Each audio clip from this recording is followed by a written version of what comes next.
Hello, and welcome to another episode of the White Lightning Podcast. It has been a while.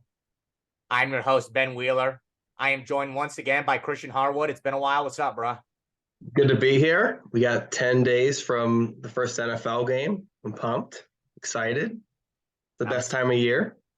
I'm excited, man. And people, out of my 40 subscribers, about 3 of them are asking where I've been. But the summer, it's hard, man. And even the talk show hosts, they're talking about, what would happen if the Chiefs drafted Joe Burrow. I'm like, okay, all right, I'll wait a month. Yeah, there's We'll start always talking there's about always big overreactions, right? People start loving practice squad players, and small news in camp starts making huge news. It typically means nothing, right? Like teams can be playing teams that usually are like 4-0 in the preseason go like pretty bad in the regular season. Remember the Browns where they would 0-16, well they were 4-0 in the preseason. So you Yeah. really never know. They look great. And you know what's funny? My favorite thing is last summer, Kyler Murray signed that contract, and there was a clause where he had to watch a certain amount of film. Mm-hmm. They talked about that for 2 weeks. If that happened in the season, it'd be like a 15-minute segment. But that's just how the summer is. Again, last year it was all Aaron Rodgers and it was all Kyler Murray pretty much for the most part. Yeah. And luckily now it's still Aaron Rodgers, right? But it's a little more a positive light. It's a little happier in New York and it's a little more exciting. Yeah. Now it's fun, man. But obviously what we're alluding to about football, this is going to be a Browns exclusive episode today. I've been wanting to do this all summer. What a perfect time to do it. We're 10 days out, like what Christian said, 7 days from the Chiefs-Lions Thursday night football game.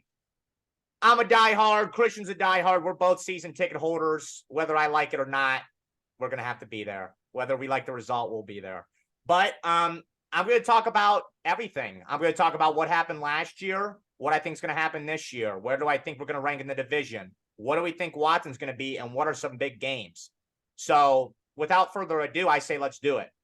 And I want to first tell my audience about the yet again another disappointing Browns season. Let's talk about 2022. And it's funny, I have notes, but these games are engraved in my head, so I don't know if I'm going to have to look at it a lot. The Browns went 7-10 last year.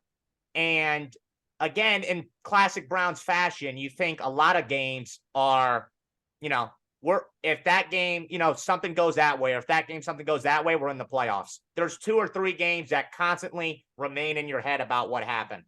But why did those games happen? Let's start off with the weakest unit and what the worst problem was last year for the Browns. That was the horrible, horrible rushing defense. And here's a great stat for you. EPA is estimated points per possession. It's a great metric for advanced stats. The Browns ranked 32nd in rush defense in EPA and was the 4th worst EPA run defense in the last decade. In the last decade, we're talking about not only a bad rushing defense last year, a historically rushing bad defense last year. And here's a great stat too. Here are our 4 defensive tackles ranked out of the 140 eligible defensive tackles. Perion Winfrey ranked 100 out of 140. Jordan Elliott ranked 113th out of 140. Tommy Togiai, 126 out of 140. Taven Bryan, 137th out of 140. That's the summary right there. We thought that maybe depth you could find a rough in the diamond. Well, you never did. And here's some notable games that were the main reasons we lost this season. Falcons game. 202-yard rushing, 5.8 yards per carry. Marcus Mariota, all he had to do was complete 7 passes to beat us. And I know Christian remembers this. There was one drive that was 75 yards, 8 of the same exact run plays. There was 8 to 10 plays. They were 10 straight run plays, which resulted in a touchdown. I was trying to find a wall to put my head through. Chargers game. Austin Eckler, I believe, had not had a over 75-yard rushing game in weeks and weeks and weeks. Had over 75 yards on his 3rd carry of the game. They rushed for 238 yards, 2 touchdowns, and a Cade York missed field goal. Puts another loss on that. And then the Ravens game, Lamar, the only thing he has to do is complete 9 passes. They rush for 160 yards. We lose again in a nail biter. And another blocked Cade York field goal and miss. But the game that engraves most in my head, and I think is the main reason what happened to that horrible 2022 season, is the Jets game. And Christian and I got to be right next to each other with our eyes glued on the field as we watch a 13-17 lead with 1:47 left get blown on a 66-yard Corey Davis touchdown, an onside kick, and then Joe Flacco marches up the field. Not to be funny here, not to be funny, and my friends get a real kick out of it that aren't Browns fans. Joe Flacco that game, ladies and gentlemen, threw 307 yards and 4 touchdowns. I've seen a lot of good quarterbacks with my eyes at games. That was the best quarterback I've ever seen at a live performance. Dead serious. Dead freaking serious. And it was an old fossil Joe Flacco that had the best passing performance I've ever seen in my own eyes. That's really freaking bad. That is really, really bad. So that's why you lost last year. And that's why you went 7-10. What'd you do to improve? Well, let's start it from the top. You fired Joe Woods, who Christian and I can agree is incompetent and should have been gone years ago. They fired him hours after the season was over. Here's a great stat for you. Joe Woods in 2 seasons led the league in blown coverages, 47. Jim Schwartz had 40 in 4 years with the Eagles. Incredibly impressive. We're talking about an Eagles defense when Jim Schwartz was the defensive coordinator that ranked 8th in the entire NFL and 7th in pass, 7th in overall estimated points per drive. Great defense. He always had them in a great unit and is also a Super Bowl winning defensive coordinator. Also, the Browns were bottom 5 last year in blitzes. 8 of the 10 years that Jim Schwartz was a defensive coordinator, their teams were top 6. That's impressive. So what'd you do, Andrew Berry? You go from Javanian Clowney on the edge to Zadarius Smith. 10 sacks last year for him, was top 5 in double team. That's a huge improvement. That's the best defensive edge Garrett has ever played with. You go from Tommy Togiai to Dalvin Tomlinson, great defensive tackle. You add Shelby Harris for depth. You grab Obo Okongwu, hopefully I pronounce his name right, was one of the only bright spots for the Texans last year. You get him for some depth, he's great. So, and everybody else returns from that defense. You get your linebackers back. Anthony Walker resigns. You get Taki back from injury, JOK, and the corners come back again. They're a pretty solid group. Newsome, Ward, Emerson, Thornhill in the secondary, Del Pitt. The safeties are but that's a top 10 unit on defense. That's a top 10 unit on defense. And I tip my cap off to Andrew Berry. I question his moves sometimes. He realized what his problems were and addressed it this offseason. Very impressive. And he didn't really overpay for anything. You didn't give up much for Zadarius Smith. You gave Obo a pretty team-friendly contract. You get Myles Garrett back, obviously, one of the best defensive ends in football. Very impressive. And on offense, one of the main issues was wide receivers. You get Elijah Moore, who I have always had a bright spot. You give up your 2nd-round pick, and all you do is move down about 16 spots. I love that for us. You draft Cedric Tillman out of Tennessee in the 3rd round, big target that can take the top off, and Marquise Goodwin from Seattle for some speed. So he realized what the issues were, and that's what we did this offseason. But I'll end with this before I give Christian the mic. No matter what you did with wide receiver, no matter what you did on defense, no matter what you did with coordinator, no matter what you did with defensive line, it comes down to how good Deshaun Watson can be this year, and it comes good to how good can Kevin Stefanski call plays and get him ready. What alarms me with Watson, and I've repeated to Christian this many times, is here was his 6 starts and how many points his offense was responsible for. 6, 10, 13, 14, 24, 14. Average less than 13 points per game on offense. And I'll give you the first 3 weeks. But the problem is, game 5 and 6, mind you, you're 2 months into practicing. You got countless of offensive snaps in, and you still can't put points on the boards. And that's my problem with Watson. No matter how good your wide receivers are this offseason, no matter how many improvements you made on the D-line, what does Watson look like this year? And can Kevin Stefanski get him ready? Christian, what do you think about so far this offseason and your outlook before I give you my outlook?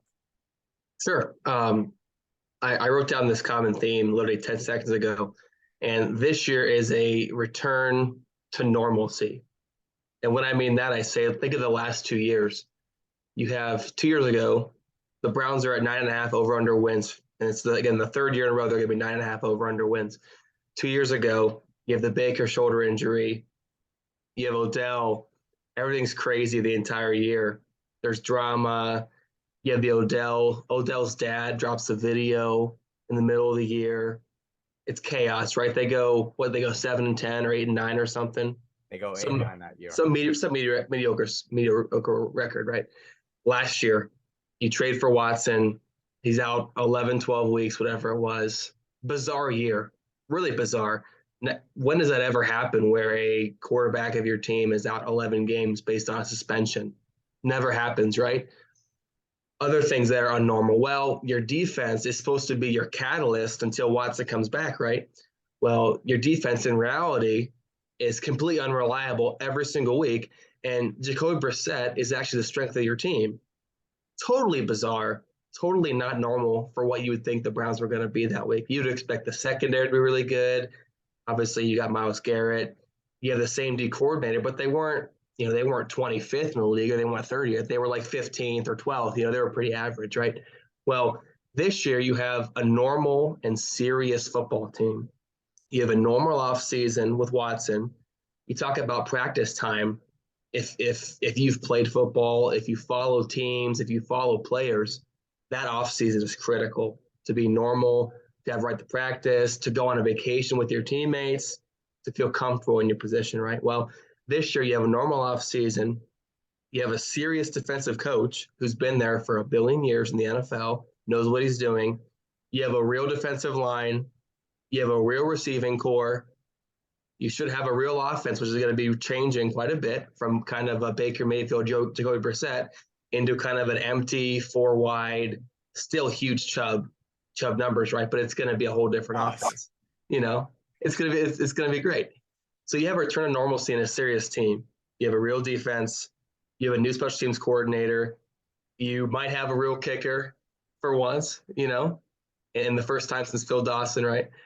And then you have a real offense, in my opinion, with a run game and a pass game, with a not a limited quarterback who can both run and throw, who in the past has been a top 5 quarterback in the league. So it's a return of normalcy. It should be a fun year. There's really no huge hole anymore. There really isn't. And it all revolves around Watson. The whole world revolves around Watson and how he's going to play. So really excited for the year. Christian, give me a season record and tell me why you picked that season record. Yeah, I'm going to give you a floor and a ceiling, right? So because to me, this is funny. Whenever you go on the media nowadays, it's always about, okay, how's Watson going to be? Okay, it doesn't even matter to me for the floor. Whether Watson is Jacoby Brissett or whether he's Deshaun Watson, their floor is going to be 8 wins in the year based on how good their defense is by itself and how good the run game is and how good the receivers are and how much playmaking Watson's going to do regardless. So floor is 8 wins. I cannot see it happening. Their ceiling is actually, if everything goes well, it's 12 wins. Their most likely win-loss is 10-7 or 11-6. And because it's not because of how bad Watson could be, it's because of how, in my opinion, how well-rounded the offense, the defense is. And to me, they're gonna be really good. Here, I'm gonna give you a floor, I'm gonna give you a ceiling as well. And this is like kind of bro science with this, but here's how I kind of calculated it in my mind. You go 7-10 last year. Does the improvement of Joe Woods to Jim Schwartz not win you a game or two more than you did last year? It's huge, dude. Let's take minimum. That Chargers game doesn't happen when Austin Eckler and the run defense gives up 238 yards. That Jets game I don't think happens anymore. The Atlanta game doesn't happen anymore. Those games where Joe Woods is getting out-coached, I don't think that happens anymore, at least from a defensive standpoint. Mm-hmm. Now, and I agree with you about the Watson and Brissett thing. I think it's safe to say that Watson is going to be better than Brissett was last year. Now, by how much? I don't know. It could be marginal. It could be by a lot. My guess, it's a marginal to decent increase than Brissett was. That wins you another game. So here's my thing. My floor with this team is 8. if you go 7 wins or 6 wins, something catastrophic happened. Either you had a really bad injury, or something goes wrong, or the quarterback gets hurt or something. This team's not a 6 or 7 win football team. But this team is not an 11 or 12 win football team. I just do not see it. I think the only way you get in double digits is 10. And I think the only way, the realm of possibility where more than 10 wins happens, is we see a Houston Deshaun Watson. Can I say why? Can I say why I think of 11 to 12 wins is realistic? And 12 wins is a lot. 12 wins is probably not possible based on how good the AFC is, but 11 wins to me is the sweet spot. Because when it comes to ingredients for a good NFL team, right? Think of the ingredients to a winning team. You think of O-line and run game. Okay, you have a top 3 running back in the league, easily. No one disagrees with that. Quarterback play, dynamic quarterback play, and again, you can't say in confidence he's going to be a top 5 quarterback because you haven't seen it yet. So let's say he's at least dynamic, right? He's better than Kenny Pickett. He's better than a few other quarterbacks here and there. Think of receiver play. Are they good enough receiver play? Yeah, definitely. I think so. When it comes to defensive play, they're going to be a top 10 defense, in my opinion, with the edge rusher they have, with the secondary they have, with the DC they have. When it comes to the ingredients, they have a good player at every single level of their entire team. So, yeah, I mean, and also, sorry, I want to say this too. Think of scheduling, right? A lot of time, the way you get from 10 to 12 wins is can be schedule. Fourth place schedule this year, early bye, which kind of stinks. They get most of their big games at home. They get Jags at home. Titans aren't really an insane team, but it's at home. Niners at home. Obviously, you have your regular games at home. You have the Jets at home. And then your away games, Denver, middle of the road team, Bears, Seahawks. LA. You don't got insane away games either. And so for me, you got a 4th place team. You're playing the AFC South with huge question marks.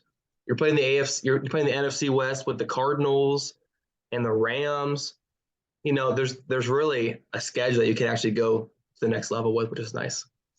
Yeah, I agree with you. I think the schedule is actually a little bit harder than people give it credit for. I could see teams outperforming, how good people think they are. I could see the Titans being competitive early in the season. I always like the Niners. Playing at Seattle is hard, but I will give you this. I'm going to give you my record prediction right now on the spot. I think the Browns are a 9-8 win football team because I think your defense improves and I think you're going to get better quarterback play than Brissett. But I don't think you're going to get that much better than Brissett because I just don't know. It's a huge question mark. I just don't know. This could come back and bite me. But right now, your defense is better. Your coaching is better and your personnel is better. And I think your weapons and your quarterback is better. And I put that at 9 wins. I put that as a 2-win improvement. And I don't think 10 wins is out of the realm. I don't think 8 wins is out of the realm. But I think 8 to 10 is that sweet spot. I think if you're any more, any less than that, something crazy happened in both ways. But I just we think of Brissett and how he played last year. That was the best we've ever seen him, right? He was quick decision making. Him and Amari Cooper had a pretty good relationship. He really should have won a lot more games than he really did. When it comes to Watson, there's nothing that Watson does that is the same or worse than Jacoby Brissett. Feet, Watson. Arm strength, Watson. Dynamic playmaking, Watson. Consistency is going to be Watson when he has a normal situation. Brissett played really well, but Brissett's Brissett. Brissett's backing up now in Washington. We know what Brissett is. And so you got a revamped offense for Watson. It fits his strengths. He's one of the best quarterbacks ever in empty sets and in 4 wide sets.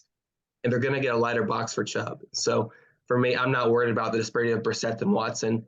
Nobody 2 years ago would ever even think of Brissett and Watson in the same universe. So for me, it's massive difference. Can I get a precise win-loss record on the spot right now? What is the record? 11-6. Dude, wow. And Man, I'm gonna say why it's based on the offseason additions when you really think about it. Last year, you could tell the Browns were basically not throwing the year away. but they weren't going all in with what they were doing. Their D tackles were horrifying. They really didn't do a whole lot in free agency when you really think about it. They re-signed Clowney late, like always. This year, they were one of the most active teams in the NFL.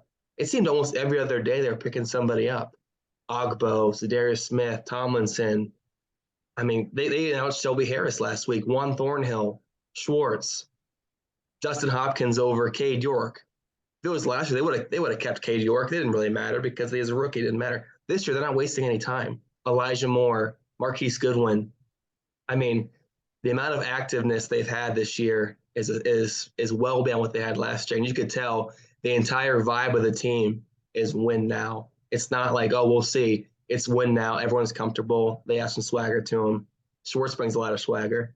They have too many ingredients, and to me, they're so underrated. And you can see them. You can see the media poking about the Steelers and Browns all the time about who's your sleeper team in the conference, who's your sleeper team in the division. A lot of Steelers, a lot of Browns talk, and the Browns shouldn't be a sleeper based on their talent.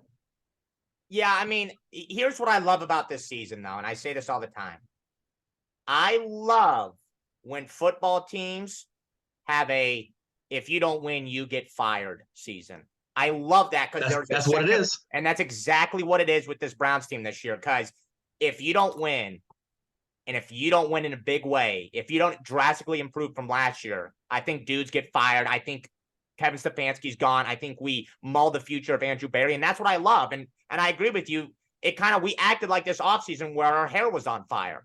We were aggressive in free agency and in the draft. We made a couple trades. I like that. But yeah, there is supreme urgency, and you can tell that with all of their moves and all of their cap moves, and their rosters maxed out with money. So you can tell there's a lot of urgency. And whenever you hear the players and coaches talk, they're all saying this is it. Like, we have to win now, and that's why I think they can get 11 wins. Big AFC to work with there. They have an easy enough schedule to get there, but 10, 11 wins is for me a sure shot. But my thing is, and with all the moves and everything that we've done, I reiterate my point that I made at the beginning of the episode. I just want to win games. If that means we're putting out all these workers, but we are just so well coached, I just want to win games. Can this coaching unit get to the playoffs? Can I trust Stefanski to get this Browns team to a playoff? I don't know. It's been 2 years. Can I trust Kevin Stefanski to get Watson back to his form? I don't know. The Baker year was bad. The second year he had him, and Brissett had good and bad, good and bad, good and bad. He looked great in the first quarter. Then later in the game, the play sheet gets worse, I believe. That's just what comes down to. And I say that all year. And I would love to come up here and be confident about, that we're going to win 11, 12 games, but I don't know about Stefanski. I don't know how good Watson is. In the 6 games that he played last year, he looked really bad, and he didn't look any comfortable at the 6th game. So I'll say that. It comes down to Stefanski and Watson. How good can they be this offseason? Did Stefanski get Watson ready? Can Stefanski evolve in his play calling? I don't know. But most importantly, Christian, where does this team, you think, rank in the AFC North? It's so difficult. And whenever I see again in the media, when they rank, whether it's Rich Eisen's show, whether it's NFL Network, whoever it is, I mean, you really think about it, all those 4 teams are, in my opinion, playoff rosters. And same thing with the AFC East and even part of the AFC West, is you have a jumble amount of teams that are playoff worthy. Think of the AFC East too. Buffalo, the Jets and Miami, and even the Patriots to some point. Those are all really good teams. And you think of the AFC North, in my opinion, all 4 of those teams are worthy of at least a wild card. Even Pittsburgh. And Pittsburgh even almost won a wild card last year. I mean, I think 1 to 4 is available for the Browns. And I think being a 4th place team at 10-7 is possible, or 9-8 is possible. So I mean, I don't think it's that valuable to pick what they're going to be in the division. They can be 2 to 4 easily. I have come to this conclusion on this, and people are not going to like this. The Browns are no higher than 3rd in the AFC North. I don't think you're higher than 3rd in the AFC North. I just don't see it.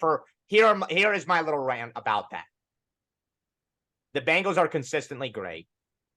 They're going to be who they are. The regular season doesn't matter to them. They'll walk to 11 wins every year, no matter how you like it. They're not going to regress. The only way that happens is that if somebody gets hurt. They're too well coached. Burrow's top 3. Chase is top 3. Higgins is one of the best second options in football. Their O-line is fine, and their defense is incredibly well coached. Their defensive coordinator in the playoffs is outstanding. He has had out of the many games that he's coached for the Bengals, he continues to force turnovers and hold teams offensively. They're so lucky they were able to keep him this year as well, because he was almost the Cardinals head coach, and they're so lucky they kept him. And to me, the Bengals are the cream of the crop in the AFC North just because of the quarterback and based on the D coordinator. To me, they're going to be first place. I think it's getting a little reachy and people are bored when they don't pick the Bengals to win the AFC North. I think if you don't pick the Bengals in the AFC North, you're either trying to be a little too smooth or a little too fancy, basically. Contrarian, right? Because we think of the Bengals, their quarterback play is significantly better than the other 3 teams easily. And we'll see what Watson does. For me, when it comes to the Steelers and Ravens, this is what we disagree a lot with the Steelers and Ravens.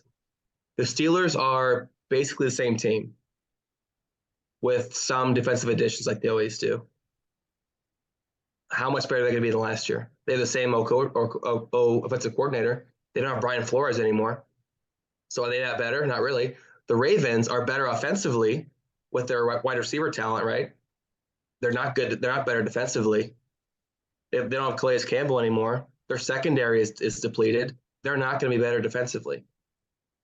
So for me, it's like I'm not really thinking the Ravens or Steelers are going to be that much better than they were last year. Here's my thing with the Steelers. This is my favorite stat of all time. TJ Watt, the former defensive player of the year that has the tied for the all-time sack record, missed 7 games for the Steelers unit last year. And Mitchell Trubisky is in charge of losing the Steelers multiple games. Ask any Steelers fans, they will point the finger at him. And whether you like Kenny Pickett or not, I'm not on high on Kenny Pickett as much as ESPN is and everybody else. They were 6-1 with him. They game manage with him. They'll find a way to win. Their offense won't be the reason they win games this year, but their coaching and their defense is. And in all this, with TJ Watt missing 7 games, Mitchell Trubisky looking awful, and Kenny Pickett starting as a rookie, they go 9-8. If you get a full healthy season out of TJ Watt, I think your minimum 10 wins. Yeah, but think about 9-8 how they were. They were kicking and clawing to get to 9-8. It's not like they were like a comfortable 9-8. They were like at 1.4-8, I believe you remember. It wasn't like pretty and like great. And even their wins weren't even good. Remember, they had to beat the Ravens last play. They had to beat the Raiders at home last play. And you know how the Raiders were last year with that defense. They weren't an impressive 9-8. They were kicking and clawing. They really could have been 7-10. They really could have been 6-11. But they were 9-8 because they won some close games at the end. But my thing is that not how the NFL works? And again, TJ Watt missed 7 games, and they had horrible quarterback play. And I think Pickett's going to be better this year than he was last year. I think that's safe to say. And I think Kenny Pickett will be better than what Mitchell Trubisky was. And they were still 9-8. That's my point. And Mike Tomlin, Steelers fans hate this stat, but I love it. He's never been under 500. This team ain't an under 500 team. It's just not. They're definitely 9-8. Yeah, they're definitely 9-8 or more. And I think they're 10. And now let's talk about the Ravens, and I think this is interesting. I'll give you that they lost some defensive guys. I'll give you that. I think Calais Campbell's old, but whatever. Them getting Roquan Smith completely changed their defense. They went from bad to great as soon as they got him last year. And we're talking about an offense now with a quarterback that got paid. He's happy. He's going to training camp feeling good. And the best weapons that he's ever had. Ever had in the Baltimore Ravens jersey. And again, before he gets hurt last year, they're 9-4. They win with him.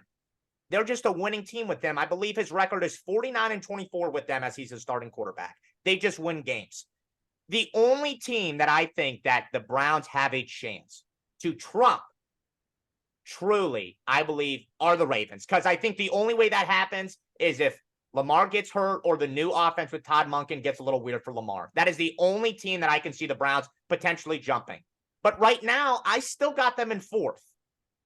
And it's not even me saying the Browns are bad. I'm just saying, like what you said. It's not even a bad take because again, fourth place could be 8 and 9. Honestly, Yes. you could have three of those teams all be 8 and 9, 9 and 8, 10 and 7, basically, and then the Bengals are 11 and 6 or 12 and 5. Yes. That's realistic, and it Yes. stinks that they have to be in the same division and they have to be in the same AFC wild card because in the NFC, all four of these teams will probably win a division. I think of the NFC North, the Lions being the best team probably right now.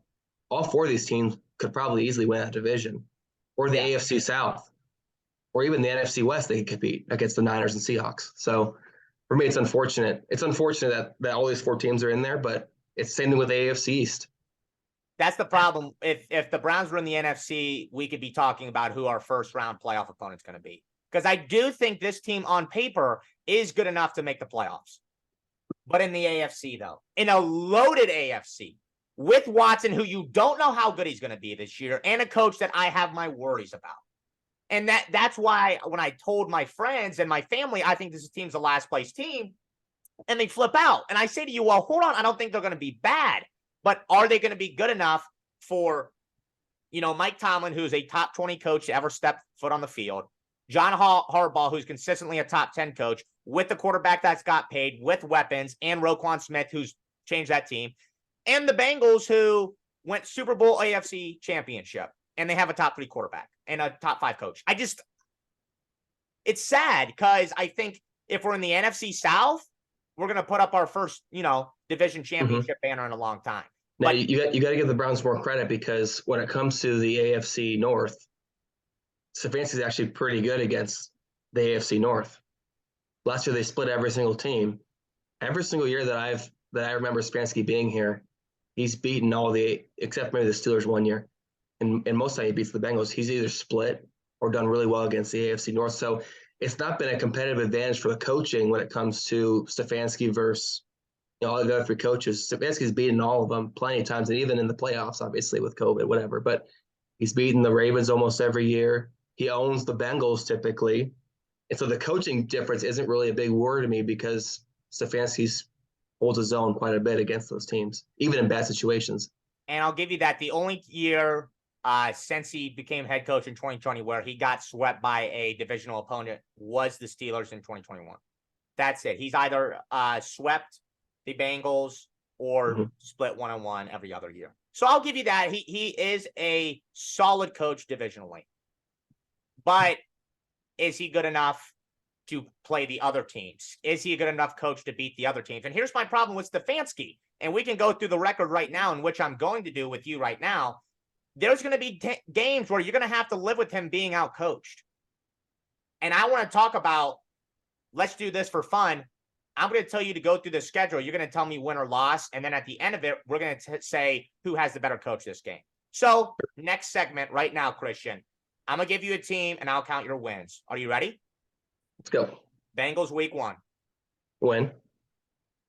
At Steelers Monday night. Win because they play the Niners week 1. Titans at home. That's a win, actually. Ravens at home. They're not going to go 4-0. This is ridiculous. I'll go lose against the Steelers at Pittsburgh. I'll go 1-1. I'll say they win the next 2. They're 3-1. 49ers after a bye at home. They're going to lose. Colts. They're going to win. At Seattle.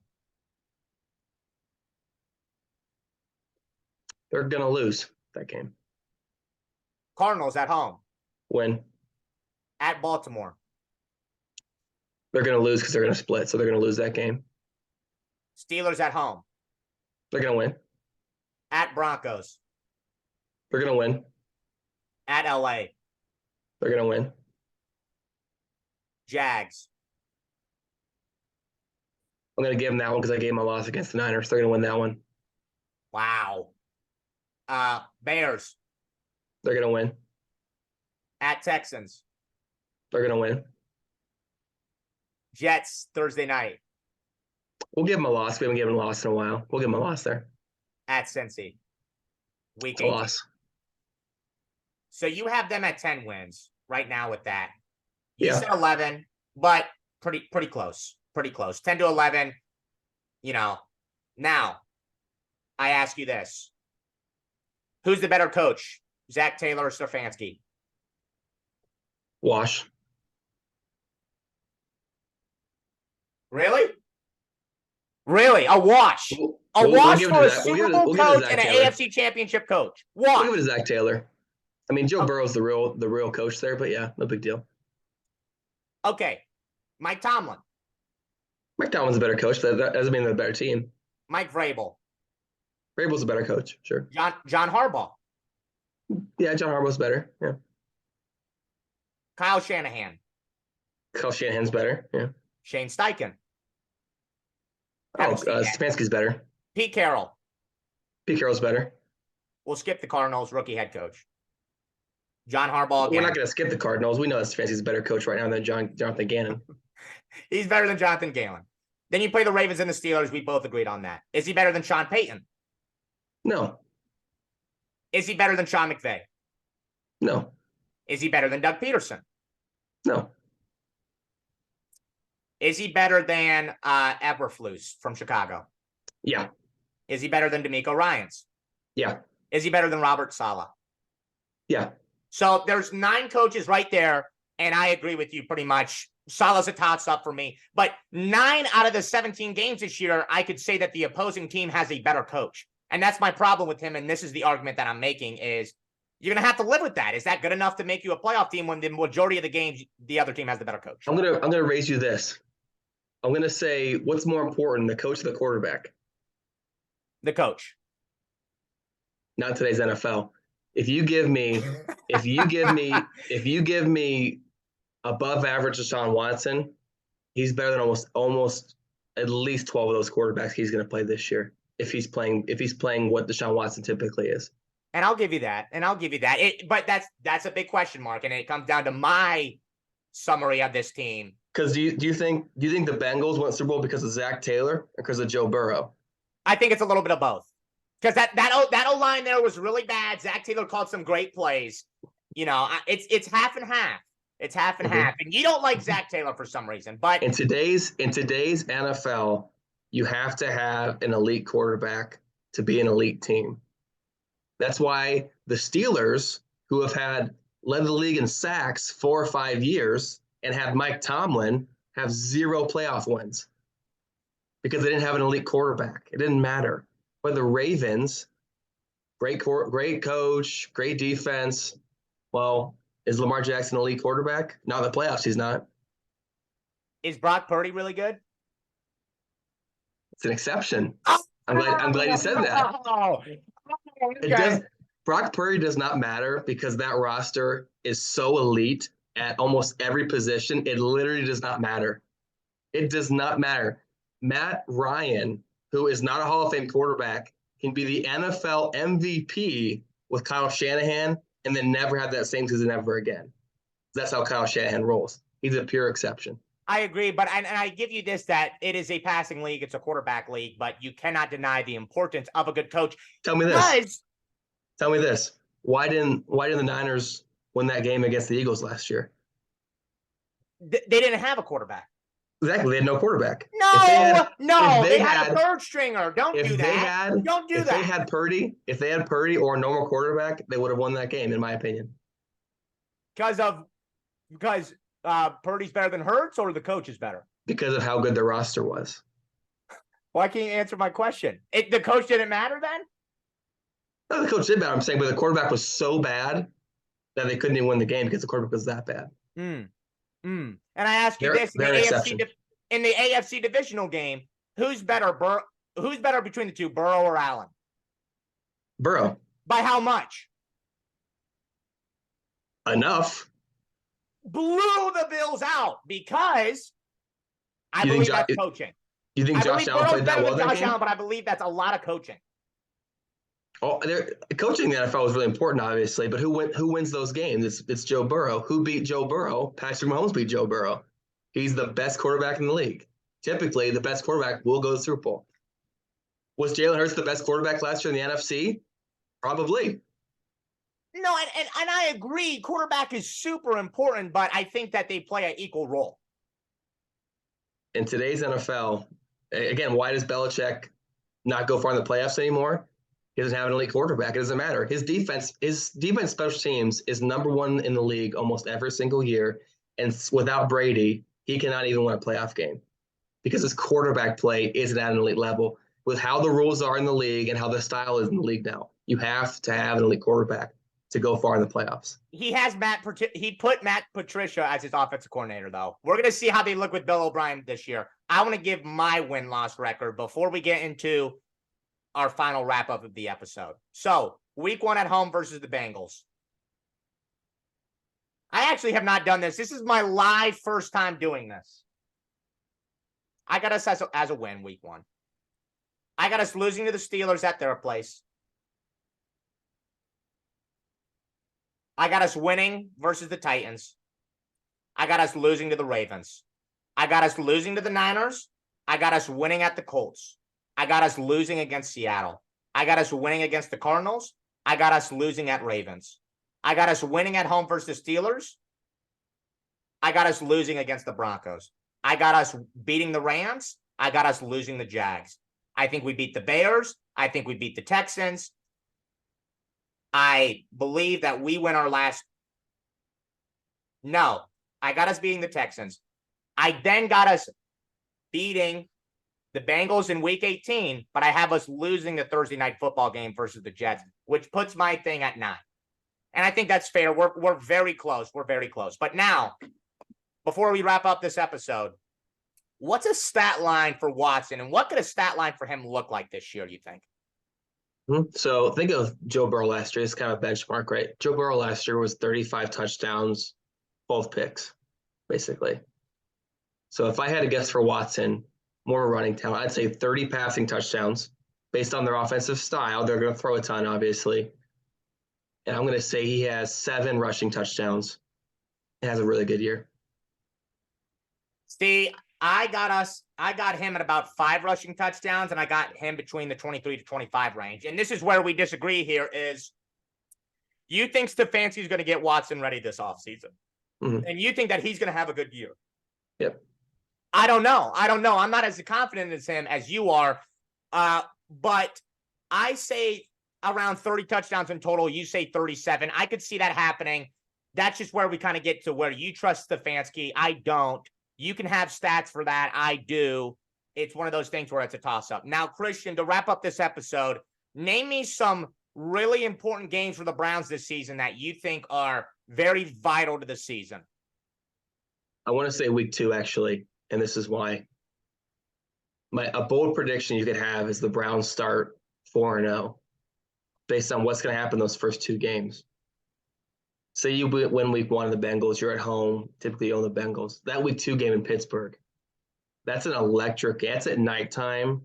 That's in Pittsburgh, big rivalry game. If you win that game at Pittsburgh, that is a big win early on, and your confidence meter is going to go straight up from there, especially with how much Pittsburgh's owned the franchise in the last 20 years. That is a mega win right there. If you can go at Pittsburgh. Also, Pittsburgh plays the Niners the week before.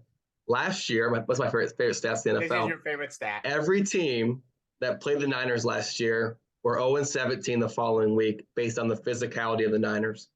The Browns go 2-0 and win that game at Pittsburgh. They got some balls, and they're going to be a really good team the rest of the year. I really like that. I think that could be a really important game to start off the season. You know, I look at this schedule and I think, what are the most important games? The first 5 games, I think, is the most crucial part of the year because I think we play 5 very well-coached, very good opponents. I mean, we got 3 divisional games in the first 5 weeks. That is big. How many teams can say they do that? And, you know, it's Bengals, Steelers, Titans, Ravens, bye, Niners. Luckily, you get the Niners at home. You get Ravens and Titans and Bengals at home. You're only away. It's a great bye week, by the way. It's a great bye week. Not for timing. Be able to have a bye week before you play the Niners. That's a good bye week to have and a team to play the next week with an extra week of preparation. And I think if you want to have any chance at sniffing the playoffs, you have to go 3-2 in that stretch. Oh yeah, I really for truly sure. do. I think you have to be 3-2. If you're 2-3, I don't really like that. But if you're 3-2, you're looking at the end of the year schedule where you get a week 13 Rams. What do they look like by then? Week 15 Bears. What do they look by then? Week 16 Texans. They could be tanking. So I think it's really important to get some good wins early. And if you could get some good wins against some bad teams late, we could talk about this team sniffing a playoff berth. But my conclusion about the Browns season is the main thing that I started the episode with. I love the moves we made, but it comes down to how good can your head coach be? How good can your quarterback be? Because we went through this.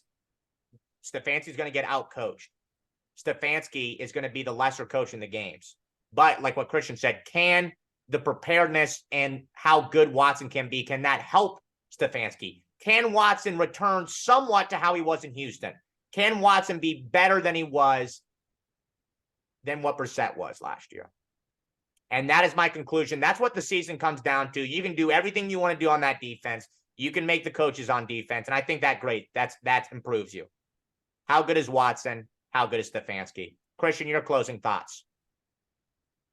Last words for me. The two most important things when it comes to differences of the last year and even of the Baker regime, right? It's going to be quarterback and defense. How elite is the quarterback going to be? Which used to be, for me, one of my favorite players in the NFL, top 5 player probably at quarterback when he was playing really well. And the defense, of course. Can that defense be elite with an elite defensive coordinator, an elite defensive end, an elite secondary, in my opinion, with how well-rounded it is at this point? That is the two keys: elite quarterback play and top-tier defensive play.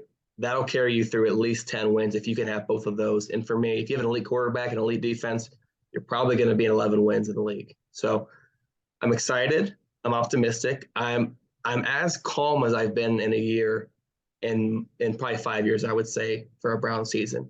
Calm and somewhat confident, actually, in what they have because of their ingredients that they added in the offseason. Very happy with it. And what I will say is this is the first offseason in a while where there's no press around the Browns this season. Somebody on NFL Good Morning had a great segment, is because of the Watson thing, they're kind of uncomfortable to talk about right now. Last year, the Watson thing was all around the team. Baker was always in the headlines. Odell was in the headlines, all that. It was a very quiet offseason. And to be honest, I think that's good. Reasons that it's quiet, not good. But it is quiet. And I will say I do appreciate that, is that we're kind of just showing up to work. There's no press. There's no nothing. So exactly. You're a little more confident than I am. Audience out there, I plan on doing a every week episode talking about the Browns game that week. When NFL season gets around, it's going to be why I started this podcast in April. This is the moment that we've been leading up to. I love the NBA, but I think the NFL for me gets the edge. I plan on doing NFL episodes multiple times a week, especially when the Browns are playing, talking about nationally televised games. It's going to get interesting. That is another episode of the White Lightning Podcast. I'm your host, Ben Wheeler. Christian, thank you today, man. I appreciate that. Thanks for being on. Great joining you. Go Browns. Have a good night. Have a good Labor Day weekend. Take care.